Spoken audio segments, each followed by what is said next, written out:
যেখানে চারিদিকে রক্ত ছড়িয়ে ছিটিয়ে আছে, অর্ধনগ্ন অবস্থায় মৃতদেহ ছিল, সেখানে পুলিশ কিভাবে এতটা ক্যাজুয়াল হয় যে পুলিশ একটা সুইসাইড কেস রেজিস্টার করে। অ্যান্ড কীভাবেই বা পুলিশের তরফ থেকে যে মৃতা তার পরিবারকে ফোন করে প্রথমে হাসপাতালের তরফ থেকে বলা হয় যে উনি অসুস্থ, তারপরে বলা হয় হচ্ছে যে উনি সুইসাইড করেছেন। আমি একটা চার্ট, আমি ধন্যবাদ জানাবো আমাকে একজন এই মেডিকেল ফ্রেটার্নিটিরই একজন এই চার্টটি তৈরি করে দিয়েছিল, যারা আমাকে অত্যন্ত হেল্প করেছে। সেই চার্টটাও আমরা কোর্টের কাছে তুলে ধরেছিলাম, যেখানে পুরো গতিবিধিটা কিভাবে হয়েছিল, কি জিনিস করা হয়েছে, হাসপাতাল কর্তৃপক্ষের তরফ থেকে কি বলা হচ্ছে এবং পুলিশের তরফ থেকে কি বলা হচ্ছে, জিনিসটা সেট আউট করা ছিল।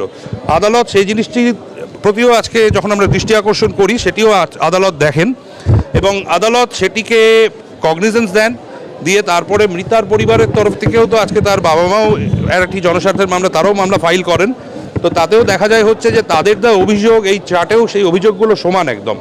তো তারপরে রাজ্যের তরফ থেকে আমরা তো কেস ডায়েরি প্রডিউস করাতে আমরা সক্ষম হই আদালতকে কনভিন্স করতে। কেস ডায়েরি প্রডিউসড হয়, তার উপরেও আমরা কিছু আর্গুমেন্ট করি। আমরা বলি হচ্ছে যে এই তদন্ত যেভাবে করা হচ্ছে, আর এই যে রাজ্যের তরফ থেকে মুখ্যমন্ত্রীর যে স্টেটমেন্ট, যেখানে বলা হচ্ছে যে সিবিআই দিতে আপত্তি নেই, কিন্তু বলা হচ্ছে যে 7 দিন পরে দেওয়া হবে, তার মানে হচ্ছে এভরি এফার্ট, এভরি অ্যাটেম্প্ট এখানে করা হচ্ছে আমাদের এভিডেন্স যেটি আছে, এভিডেন্সকে ডিস্ট্রয় করার জন্য। কেননা আমাদেরকে এটাও মাথায় রাখতে হবে যে এই রাজ্যেরই যে রুলিং পার্টি, এই রুলিং পার্টির এক নেতা সে বলেছে হচ্ছে এনকাউন্টার করে এই সিভিক ভলেন্টিয়ারকে মেরে দেওয়া উচিত। তার মানেই তো হচ্ছে তথ্য এবং তদন্ত দুটোকেই প্রভাবিত করার চেষ্টা হতে পারে।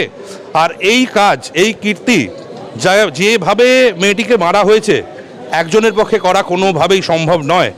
এখানে there are things which are not meeting our eyes. এইরকম একটি নারকীয় ঘটনা একটি মানুষ ওইটুকু সময় করতে পারে না।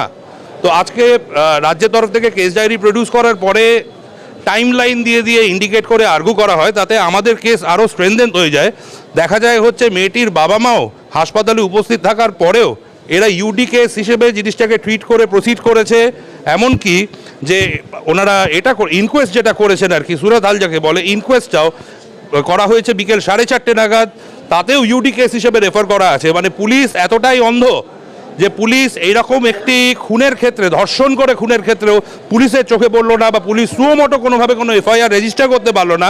পুলিশ এটিকে একটি আনন্যাচারাল ডেথ কেস হিসেবেই ট্রিট করে, মানে মারা গেছেন যিনি, তিনি একজন ডাক্তার, সেই কলেজেই তিনি পড়েন আর কি, সেই কলেজের সাথেই যুক্ত, তাকে ট্রিট করা হচ্ছে একটা আনন্যাচারাল ডেথ কেসের একজন ভিকটিম হিসেবে, অ্যাদিব যেন রাস্তায় কোনো বেওয়ারিশ লাশ পাওয়া গেছে বলতে বাধ্য হচ্ছে এই কথাটি।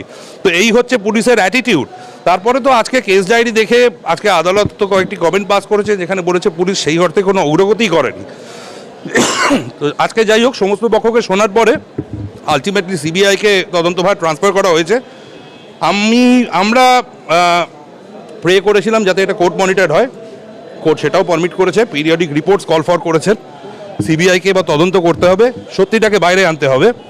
যারা যারা এরকম একটি ক্রাইমের সাথে যুক্ত, প্রত্যেককে দৃষ্টান্তমূলক শাস্তি দিতে হবে, ব্যাস এই। আর আমরা আরও চেয়েছি যে যদি কোনোভাবে মেয়েটির বাবা মা ইনসিকিউর ফিল করে, যেহেতু সিবিআই এখন তদন্ত করছে, সিবিআইয়ের দায়িত্ব এখন উইটনেস প্রোটেকশন স্কিম অনুযায়ী তাদেরকেও প্রোটেকশন দেওয়া।